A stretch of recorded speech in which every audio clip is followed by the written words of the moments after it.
On en a déjà souvent parlé, mais le commerce des fourrures, ça demeure pendant tout le régime français une importante activité économique. On n'a pas choisi Castor pour rien sur les pièces de 500. Si Pierre de Chauvin fonde Tadoussac en 1600, c'est pour commercer avec les montagnais qui vivent à proximité. On peut sensiblement dire la même chose de l'Acadie de Pierre du Godemont, de Québec avec Samuel de Champlain, de Trois-Rivières avec la Violette, et même de Montréal, qui, à l'origine, avait été fondée pour des raisons religieuses, mais qui va devenir très rapidement une plaque tournante du commerce des fourrures. Après tout, être proche des Grands Lacs, ça a quand même son utilité. Pour illustrer l'importance du commerce des fourrures, on peut dire qu'on a exporté vers la France, pour la seule année 1699, pratiquement 300 000 peaux de castor.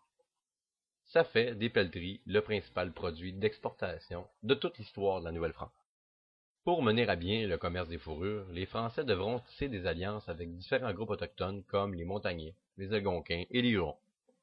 C'est d'autant plus nécessaire que le gros de l'ouvrage est fait par les Amérindiens. En fait, ce sont eux qui vont à la chasse et qui préparent les peaux. Certains Amérindiens vont même porter les fourrures pendant quelque temps pour leur donner plus de valeur. Puisqu'on fabrique des chapeaux avec les peaux, la sueur engendrée par le port des fourrures donne un feu de meilleure qualité et les Amérindiens pouvaient espérer obtenir un meilleur prix. Un autre personnage important dans le commerce des fourrures, c'est définitivement le coureur des bois. C'est lui qui sert d'intermédiaire entre les compagnies et les autochtones. Peu apprécié des autorités, surtout des autorités religieuses qui les trouvent un peu trop indépendants, ils sont comme des travailleurs autonomes qui, dans le fond, travaillent pour leur propre gain.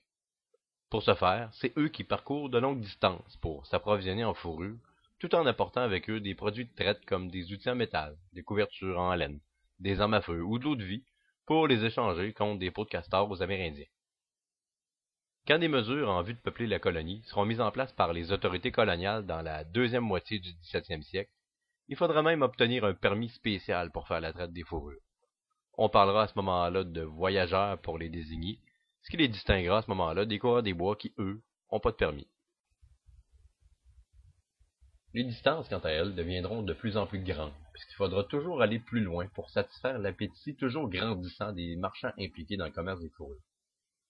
Si la Nouvelle-France de 1645 se résume grosso modo à Québec, Montréal, Trois-Rivières, elle représentera un siècle plus tard un immense territoire qui va s'étendre du Labrador à la Louisiane, en passant par la vallée du Saint-Laurent, l'Acadie, le Mississippi, les pays d'en haut. Le territoire sera composé en majeure partie de forts et de postes de fait, une occupation qui est reliée directement au commerce des fourrures. On dira cependant que la Nouvelle-France est un géant, mais qui est au pied d'argile. Son peuplement est très faible et va jamais dépasser 70 000 habitants, qui sont essentiellement concentrés dans la vallée du Saint-Laurent. Les premières compagnies qui étaient responsables du peuplement de la colonie réussiront jamais à remplir leurs promesses quant au peuplement, un retard que la Nouvelle-France ne réussira jamais à combler.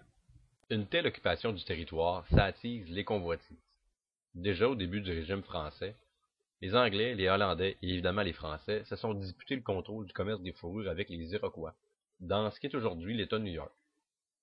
Plus tard, en 1670, les Britanniques vont fonder la Hudson Bay Company et vont revendiquer le territoire du même nom pour concurrencer bien évidemment la Nouvelle-France avec ses fourrures. De plus, les colonies anglaises vont voir leur population dépasser très rapidement le million d'habitants et vont se sentir de plus en plus coincés, et voudraient bien prendre de l'expansion plus à l'ouest dans la vallée de l'Ohio, et tant qu'à y être, prendre le contrôle aussi du commerce des fourrures.